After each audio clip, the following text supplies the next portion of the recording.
Neteikit. Į kažkokį tunelį tu čia. Tamtas geras. Negražu.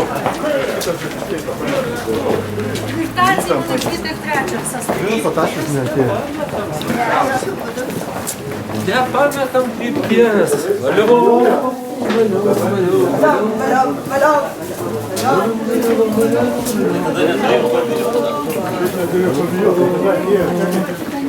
Dar paskui.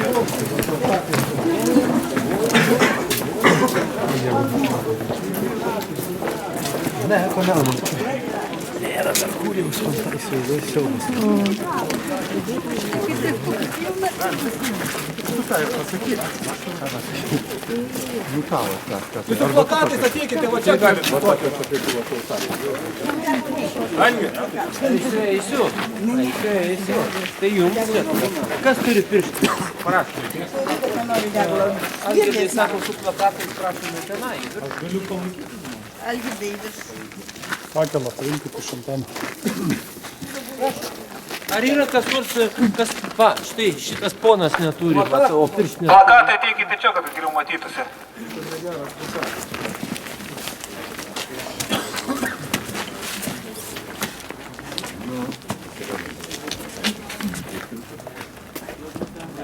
Žinokit, plakatus reikia galbūt į priekį netgi. Čia geriau. Tada aiškiau matysis, nes jūs kai fone esate. Buvai čia tenai.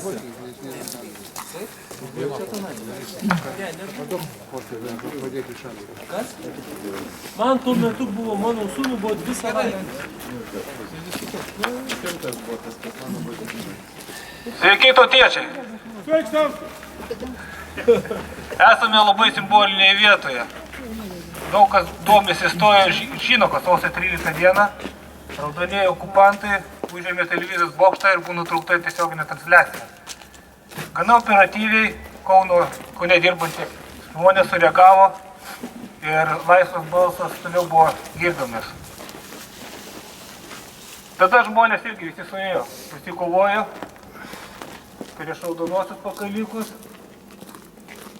Dabar iš tikrųjų, tuo metu atrodo, kad ir laimėtamo pergalę su kažkokia nepriklausoma valstybė.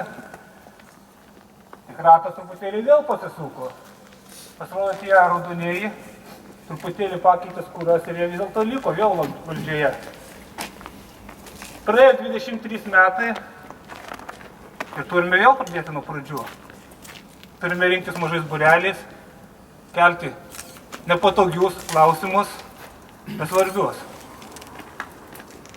Pirmą turime atsakyti, ar iš tiesų mes esame šiuo metu nepriklausoma valstybė. Pirmas dalykas. Antras. Ar Lietuvos piliečiai šiuo metu yra tikrai Lietuvos Respublikos savininkai? Čia, matau, tie esminiai klausimai, kuriuos mes turime atsakyti. Ir jos atsakė imtis veiksmų. Mano subjektyvia galbūt ir nuomonė yra, mes esame šiuo metu kaip vasalai tos pačios sistemos, persidažysiom spalvom. Ką mes turime daryti? Ogi kovoti. Pradžioje jau yra. Žemės referendumas išjudino. Vasario 16, kovo 11 eitynės irgi parodo, kad tauta dar gyva, kad jinai nori rinktis ir nori kautis. Todėl siūlau per daug negyventi iliuzijomis, žinoti, kad priešas yra labai klastingas, bet pagaliau susibūrė, išsikeldami savo patį svarbiausią tikslą, būtent realią nepriklausomybę, realų ekonominį nacionalizmą. Ir pagaliau turėtum suprasdami, kad tik mes vieninteliai galime sukurti geresnę šalį, geresnę Lietuvą. Kai ten visą tai suvoksime, mes eisim kitą etapą. Čia dabar matau žmonės, yra pradininkai. Aš jau ne pirmą dieną su kai kuriais bendrauju, kai kuriais vystome bendrą veiklą. Ir malonu matyti, kad kiekvieną kartą, kai susitinki, mūsų būrys vis gausėja ir gausėja. Aš tikiu, kad mes turime galime nuveikti labai daug. Ir mes nuveiksime.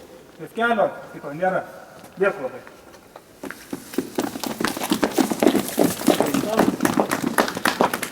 Metalas Aldžiulis. Reikia paspausti. Jo, paspausti ilgiau laikyti. Pašviestų reikia? Ne, matyt.